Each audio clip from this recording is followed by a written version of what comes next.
Hello et salut, le magazine Vraiment Design, très déco, absolument mode et terriblement chic, c'est version française et c'est maintenant.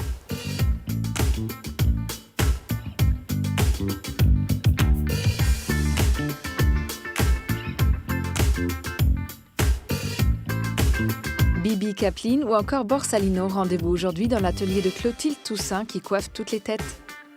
Olivier Saillard connaît ses classiques sur le bout des doigts, rencontre avec le directeur du musée de la mode de Paris. Découverte au cœur de la capitale, balade dans le 2e arrondissement avec des adresses branchées, gourmandes et culturelles.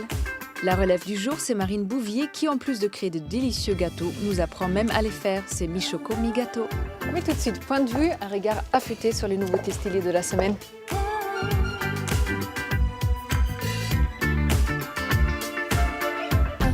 Google, Bing, Yahoo, nous ont choisi Ecosia. Ce moteur de recherche écologique a une idée brillante, reverser 80% de son excédent de chiffre d'affaires à un programme de plantation d'arbres au Burkina Faso. Résultat, plus de 3 milliards déjà récoltés. Qui a dit qu'on ne pouvait pas être connecté et concerné ? Que ce soit sur toile, verre, cuivre, papier ou encore bronze, aucun support n'a résisté aux œuvres de Pierre Soulages. Avec plus de 500 pièces et documents, le musée Soulages de Rodez témoigne de la multitude des techniques de l'artiste. Le musée accueille aussi des expositions temporaires, de quoi vous donner envie d'aller dans le sud. Graffiti Art, c'est le magazine d'art contemporain urbain. Graffiti, toy design et autres formes de création alternatives sont passées en revue. On y découvre techniques créatives et artistes en tout genre. Allez, on se lève du canapé et on sort de chez nous, parce que notre ville aussi est un musée à ciel ouvert. Dans notre sélection affûtée, il y a les couteaux Dejo. Le principe est simple mais efficace. Ici, tout est personnalisable. Manche, lame, poids, finition. Composez à votre guise le couteau idéal. Le must, vous choisissez parmi les nombreux modèles un motif inspiré des grands courants du tatouage, aggravé sur la lame.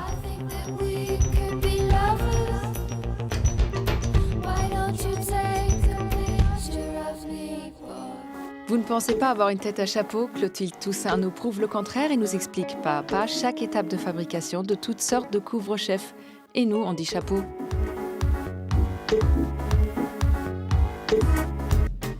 Parfois utile, parfois futile, en été comme en hiver, contre le froid, le soleil, la pluie, le temps d'une soirée ou simplement pour se faire plaisir, le chapeau capte les regards et marque une personnalité. À Paris, la modiste et meilleure ouvrier de France Clotilde Toussaint fait de la haute voltige. Elle jongle avec couleurs et matières pour accompagner les moments forts de notre vie. Et nous, on lui tire notre chapeau. Mais alors, pour ceux qui n'y connaissent pas grand-chose, en quoi consiste son savoir-faire ?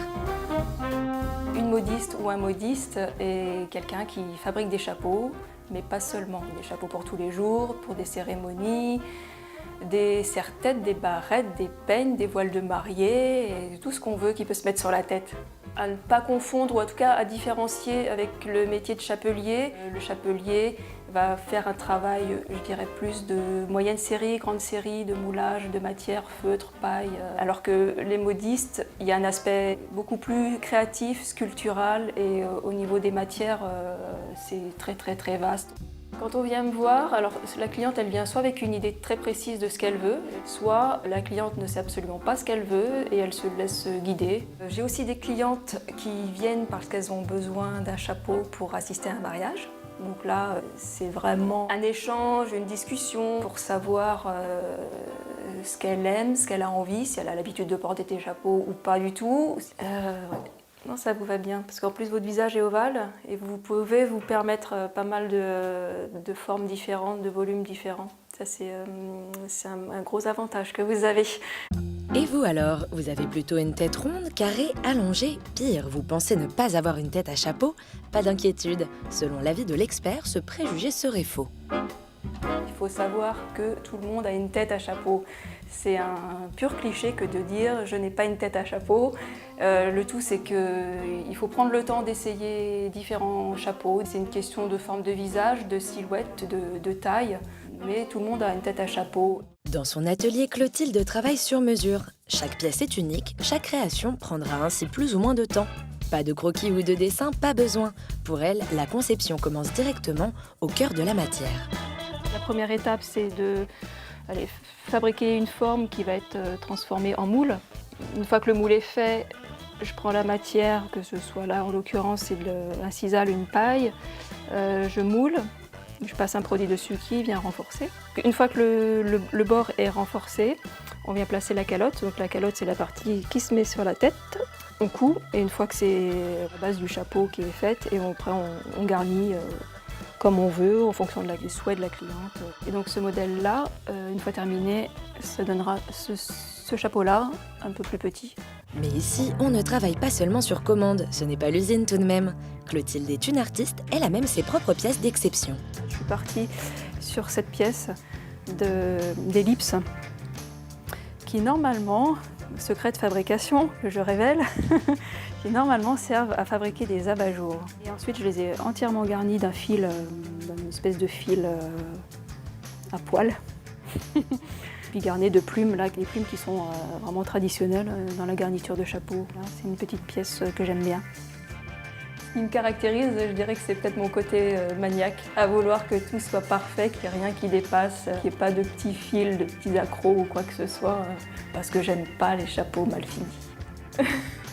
Et c'est justement parce que Clotilde aime la perfection qu'elle a tenu à laisser un conseil à ceux d'entre vous qui n'ont pas l'habitude d'en porter. Lâchez-vous, portez des chapeaux, apprenez à vous regarder avant tout dans la glace et aimez-vous avec un chapeau avant d'affronter le passage dans la rue et le regard des autres.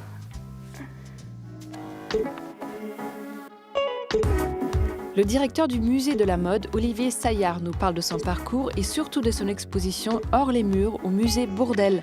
À toutes les fashionistas, tenez-vous prêtes.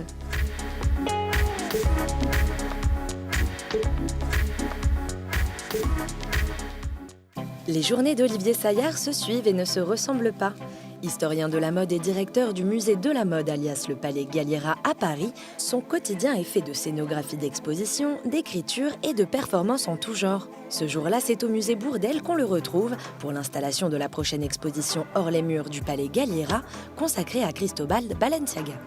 Comme souvent, on le retrouve la tête dans les vêtements et les tissus, une passion qui a pris racine dans l'enfance. Le seul endroit de repli que j'avais, c'était le grenier où il y avait tous les vêtements des différents enfants et des différentes générations.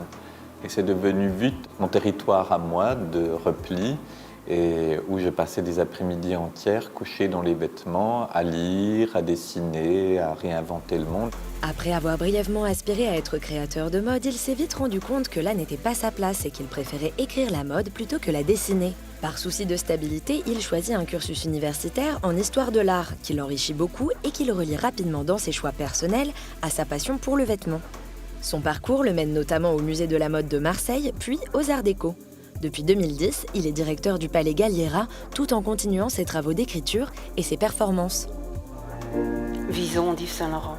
Le devant est entièrement drapé d'une série de petits plis retenus les uns aux autres jusqu'à la taille. Une multiplicité d'activités qu'on peut réunir sous l'intitulé d'historien de la mode. Je ne vois pas de séparation plus que cela entre l'activité de commissaire d'expo et celle des performances que l'on peut faire, parce que dans un cas comme dans l'autre, il est toujours question de la mode, de son passé, de son évanouissement, de son caractère éphémère. Donc le terme historien de la mode me va bien. Le Palais Galliera, c'est l'opportunité d'accéder à des réserves exceptionnelles. Alors que le musée est en travaux lorsqu'il en prend la direction, il propose rapidement une exposition hors les murs qui fera date. Madame Grès, la couture à l'œuvre, au musée Bourdelle. Je pense que c'est de l'expo de Madame Grès dont on me parle le plus, alors que ça a été la moins coûteuse de ma carrière. Donc ça m'a beaucoup enseigné, ça m'a vraiment beaucoup enseigné, puis ça m'a réconcilié avec mon travail, qui n'était pas juste des équations d'équilibre financier. C'est à nouveau au musée Bourdelle que la prochaine exposition du Palais Galliera prendra sa place dans les jours qui viennent. Tout le monde s'active pour appliquer les scénographies de l'exposition Balenciaga l'œuvre au noir au sein des sculptures d'Antoine Bourdelle.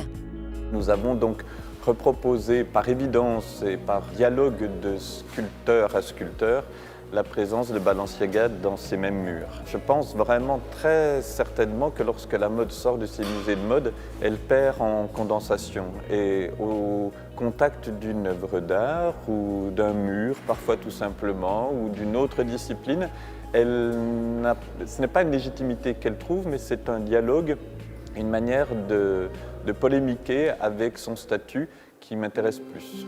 En arrivant au Palais Galliera, Olivier Saillard a amené avec lui son approche différente de la mode qui s'exprime dans ses choix d'exposition.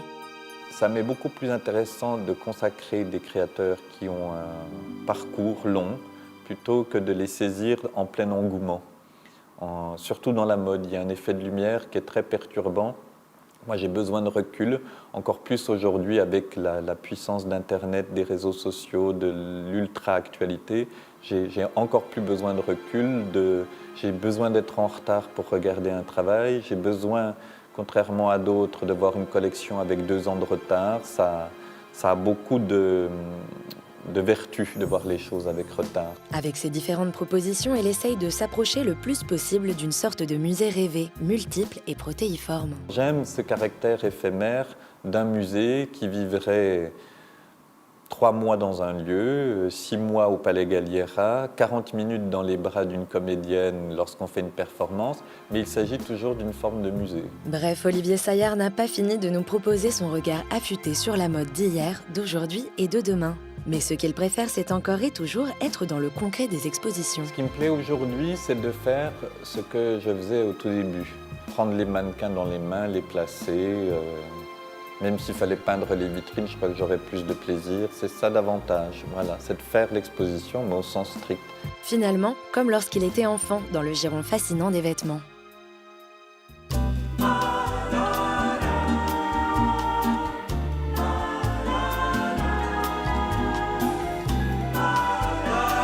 Bonjour, bienvenue Olivier dans Version Française. Bonjour. Merci de nous recevoir au musée Bourdelle où vous préparez une exposition aujourd'hui. Quand vous avez 12 ans, vous avez écrit déjà un ouvrage, Le Grand Couturier. Aujourd'hui, c'est vous qui faites entrer les grands couturiers au musée Galliera. Quels sont vos critères de sélection? Il y a dans les critères de sélection ceux que j'admire. Et en même temps, quand on a fait un peu d'histoire de la mode ou de l'histoire tout court, on admire les grands ou ceux qui sont en marge, qui ne sont pas moins grands mais qui sont plus secrets. Lorsqu'on a consacré beaucoup de couturiers, ce qui est mon cas, on s'isole avec ceux qui sont les plus singuliers, qui n'ont pas forcément un droit de parole, qui n'ont pas la même existence médiatique que les autres. Et si, à cet endroit-là, le musée peut aussi servir à rectifier des injustices ou proclamer plus haut et fort des convictions, c'est tant mieux. J'ai choisi à Galliera de m'intéresser aux auteurs qui font évoluer les formes, qui font évoluer une attitude vestimentaire, qui ont une action plus fondamentale sur l'apparence. Vous avez non seulement bousculé les codes du musée de la mode, mais aussi poussé les créateurs à accepter à faire des expositions dans un musée, puisque ça n'a pas été gagné d'avance. Les créateurs de mode ont commencé à comprendre que le temps de l'exposition n'était pas un temps du passé, mort, mais que c'était un temps de regard. Et que là où les défilés durent maintenant 7 minutes, 11 minutes, une exposition qui dure 3 mois pour un public qui est exclu du défilé, mais qui vient savourer la proximité, c'était savoureux, vertueux. Justement, les défilés durent aujourd'hui moins de 7 minutes et vous avez fait des performances avec notamment Tilda Swinton, Charlotte Rampling, qui durent pratiquement 2 heures. Outre la performance, quel était le message? On a essayé d'introduire un petit peu du vivant ou du passé par des figures qui peuvent être Tilda Swinton, Charlotte Rampling, des mannequins. Mais pour moi, ce sont des expositions. Lorsqu'on a fait la première performance avec Tilda Swinton, où je lui ai demandé de prendre dans ses bras des vêtements, comme des belles endormies, c'était agir comme une exposition. Elle était la simèse de l'expo. Alors c'est une simèse assez inspirante, mais ça relevait du même ordre, d'un désir de réinventer le musée et d'introduire un modèle vivant, tout en respectant ce que sont des normes de conservation. Et puis, il y a une chose que l'exposition n'arrive pas, c'est quand on fait un spectacle, une performance qui traite beaucoup sur la nostalgie, la disparition du temps. La mode, c'est très lié à ça, une face presque morbide du temps qui passe. Ce qui est très touchant, c'est quand les gens ou pleurent ou rient. Et ça, dans une expo, on n'a jamais le retour de ça. Le contexte dans lequel est posé le vêtement est presque aussi important que le vêtement en lui-même. Toujours, je pense. Vraiment, je dis toujours, quand je dois intervenir auprès d'étudiants, qu'on me dit qu'est-ce que c'est qu'une expo de mode, je dis c'est une expo de vêtements et c'est aussi une expo de corps qui ne sont plus là. Je pense que le contexte est très important, que la scénographie, qui ne doit pas être forcément pesante, compte, que le cadre, l'environnement, ici on est au musée Bourdelle, le fait même de présenter Balenciaga au musée Bourdelle induit tout de suite la dimension sculpturale du travail, on n'a pas à l'expliquer. Si aujourd'hui un jeune créateur vous demandait vos conseils, j'imagine que ça arrive souvent, qu'est-ce que vous lui direz ? Je lui dirais d'essayer d'être au maximum contestataire. Je suis surpris devant la docilité, mais parce que le monde est difficile. Mais je suis surpris quand même que personne ne mette quand même un grand coup de pied dans la fourmilière. On n'a pas besoin forcément de faire un défilé de 7 minutes. On n'a pas besoin d'acheter un vêtement tous les jours. Donc il y aura peut-être une nouvelle forme de pensée pour s'inscrire dans une création vestimentaire qui peut-être ne pas passer par un acte d'achat, par un syndrome de la nouveauté, par une fashion week. En tout cas, je veux espérer que ça viendra plutôt d'un autre secteur que ce monde intra-utérin. Merci Olivier, au revoir. Merci beaucoup.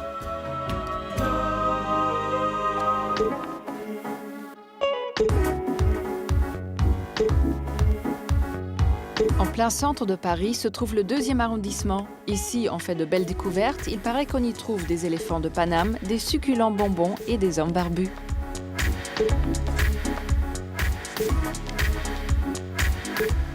Repérage, c'est votre rubrique des nicheuses de bons plans parisiens. Cette semaine encore, on a marché, couru, rampé, arpenté, cheminé, exploré pour vous faire découvrir un nouvel arrondissement. Aujourd'hui, direction le 2e, un arrondissement chic et vivant qui accueille nombre de monuments remarquables et de passages couverts, mais aussi quelques adresses un peu moins conventionnelles. Pour commencer, cap sur un lieu artistique vivant et vivifiant au cœur de Paris. Éléphants de Paname est un lieu comme on en voudrait plus, dédié aux arts et notamment à la danse et aux expositions. Cet endroit ouvert en 2012 doit son existence à l'initiative d'un frère et d'une sœur passionnés, Laurent et Fanny Fiat, respectivement artistes plasticiens et danseuses. Après avoir prospecté dans Paris, ils repèrent un hôtel particulier laissé à l'abandon, à 2 pas de la place Vendôme et de l'Opéra Garnier. Rénové pendant 2 ans, ce bâtiment de style Second Empire sera l'écrin d'Éléphants de Paname. Aujourd'hui, le site réaménagé fait 2000 m², dont la moitié est consacrée à l'art et à la danse. Lieu de vie et de rencontre, son objectif est de relier époque et discipline, d'associer artistes expérimentés et jeunes talents. Salon prestigieux pour accueillir expositions, concerts et performances en tout genre, studio équipé pour les danseurs, acteurs, musiciens ou autres, restaurants et salons de thé, cette maison de famille bouillonnante compte bien bousculer la vie parisienne. Notre étape suivante est gourmandissime. Un lieu qui déborde de confiserie, c'est déjà bien, mais un lieu où elles sont fabriquées sous nos yeux, c'est encore mieux. Ambiance Willy Wonka, on vous emmène chez Papa Bubble. Créé à Barcelone en 2004, Papa Bubble est un fabricant de confiserie qui veut proposer des produits de qualité, modernes et originaux, en s'appuyant sur un savoir-faire artisanal à l'ancienne, remis au goût du jour. Repris en France par 2 amis reconvertis, Xavier Bourreau et Sébastien Salvi, ça donne des bonbons colorés et fruités que l'on retrouve en assortiment thématique ou surprise. Bananes, fruits rouges, agrumes, pastèques, fruits de la passion, berlingots ou sucettes, il y en a pour tous les goûts. La personnalisation est également possible si vous souhaitez ajouter un clin d'œil. Le tout est donc fait sur place et on peut assister à la fabrication des bonbons. C'est joli à regarder, ça sent bon le sucre chaud et surtout ces grosses masses gluantes deviendront bientôt de savoureuses petites confiseries prêtes à être gobées. Alors nous, on dit miam. Pour finir, messieurs, voici une adresse qui devrait vous plaire. Ce concept store est 100% consacré aux hommes. Bienvenue à la Garçonnière. À l'initiative de ce projet Gentlemen Only, 4 marques d'accessoires pour hommes qui ont choisi de s'unir pour mieux se faire connaître. Ils s'installent d'abord dans des pop-up stores éphémères. Fort du succès qu'ils rencontrent, le lieu est finalement devenu permanent et a pris ses quartiers du côté du Sentier, niché au pied d'un impressionnant mur végétal. Sur 250 m², on peut trouver des produits d'une centaine de marques et il y a de tout. Ce que les hommes portent, ce que les hommes utilisent, ce que les hommes aiment. Vêtements, accessoires, chaussures, objets lifestyle, mais aussi produits de beauté et épicerie fine, sans oublier barbier et espace café, place à l'art de vivre au masculin sous toutes ses formes. Ce lieu tout en un est également un lieu de vie qui accueille espaces de coworking et de nombreux événements comme des dégustations de vin ou des ateliers photos. Bref, que vous soyez sensible à la rencontre des arts, au sucre fondu ou à l'univers mystérieux de la jante masculine, le 2e arrondissement saura répondre à vos attentes.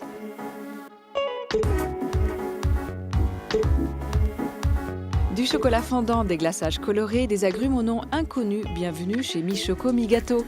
Un atelier de cuisine pas comme les autres qui va vous donner envie de retourner sur les bancs de l'école.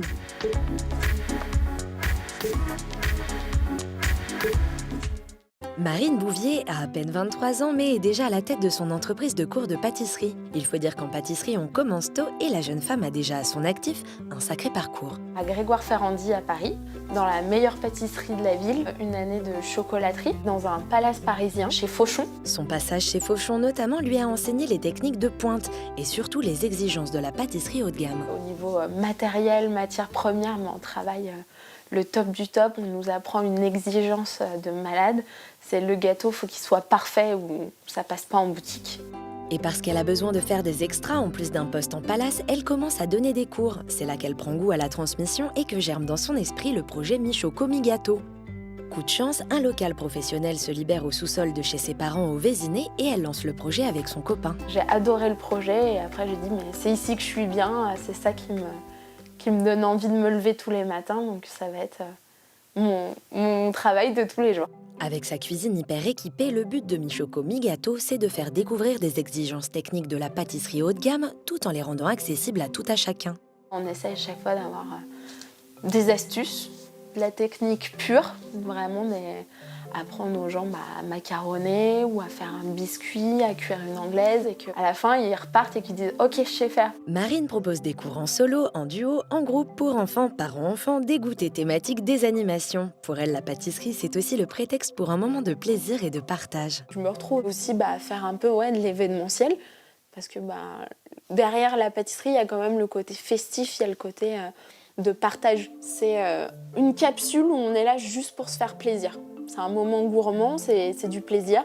On ne fait pas la vaisselle à la fin, ça fait partie du package. Mais attention, ce n'est pas pour autant que la pâtisserie passe au second plan. Elle ne lâche jamais son savoir-faire tout en exigence et s'amuse, explore pour relever les nombreux défis liés aux contraintes du cours en temps limité. Ça fait vraiment appel à tous mes sens et toutes mes connaissances pour savoir comment on peut essayer de détourner le facteur temps, le facteur repos. Comment faire pour que ce soit aussi beau, aussi bon que ce que je connais moi des exigences de grandes maisons de palace, mais avec des produits simples. Du coup, le travail de recherche est primordial dans l'activité de Marine. Ce jour-là, elle teste une formule pour le glaçage de son gâteau spécial Saint-Valentin. Puis, elle prépare son atelier macaron de tout à l'heure, pour lequel il a fallu aussi multiplier les astuces. C'est une vraie course contre le temps, comme par exemple pour cette chantilly banane. Habituellement, on fait chauffer toute la crème. Et là, moi, j'ai fait exprès d'avoir une partie de la crème qu'on ne fait pas chauffer. Comme ça, la masse totale va refroidir beaucoup plus vite. Et voilà, Marine est prête à accueillir ses élèves. Bienvenue. Aujourd'hui, on va apprendre à faire les macarons. On va faire des coques de macarons avec une meringue italienne. Donc la meringue italienne, c'est avec un sucre cuit. Donc on va verser sur les blancs qu'on va travailler. D'abord, Marine explique, puis montre chaque étape. Puis les élèves reproduisent, le tout ponctué d'astuces et de recommandations. Faites-le à la dernière minute, sinon ça va noircir. Et là, je vais venir voir le bec d'oiseau. Et là, j'ai un beau bec. J'arrête. Tu vois, limite, tu réappuies dedans. Voilà. Difficile de faire toujours aussi bien qu'une professionnelle et parfois il y a quelques ratés. Mais la technique finit toujours par rentrer. Chacun sa couleur et ses touches personnelles. Et en fin de cours, Marine propose également une version revisitée du macaron, avec des petits fours, confits d'agrumes japonais et chantilly banane.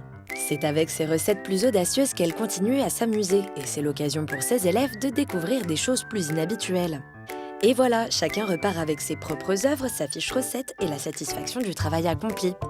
Pour Marine aussi, chaque cours, chaque nouvelle recette est l'occasion d'affûter sa créativité. Il y a parfois des gens qui nous demandent des choses sur mesure et puis ça nous plaît tellement comme concept qu'on va chercher plus loin. Après, on a des challenges de temps en temps qui sont pas évidents. Des gens qui disent « j'invite des amis, mais il y en a un qui est allergique à tel produit ». Là, à moi d'aller essayer de me creuser la tête pour dire « ok, par quoi je vais pouvoir le remplacer ?» Elle n'a pas fini de s'amuser entre ses cours aux thèmes multiples et les commandes qu'on lui passe. Elle a également envie de développer sa boutique en ligne. Bref, on n'a pas fini de se régaler et d'apprendre à régaler les autres.